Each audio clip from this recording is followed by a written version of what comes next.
It's quite simple. It's a chance for some of the greatest talent in motorsport and some of the greatest historical figures in motorsport and some of the greatest car collections in motorsport to get together in an environment. This is a town that means so much to the Porsche family.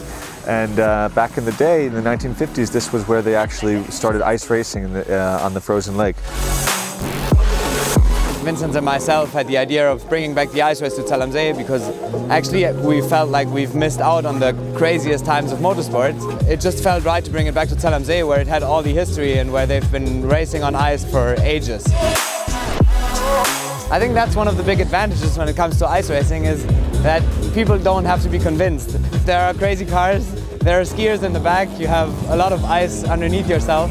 And so you don't really have to convince people because everybody already knows it's a good idea. And we're super happy that so many people made their way to Zell and to join us here at GP Ice Race.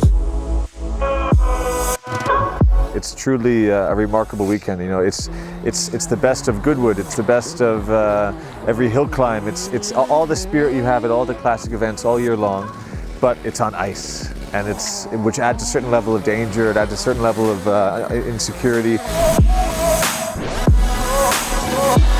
Driving on ice is super special because it feels like dancing, and who doesn't love dancing?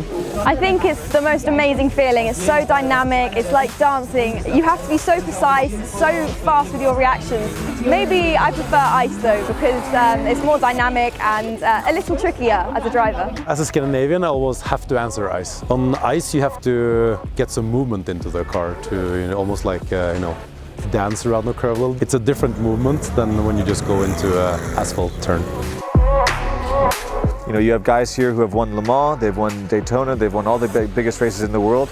They've never raced on ice. I'm a complete rookie when it comes to driving on ice. I grew up in Southern California, so I actually only saw snow at my home one time.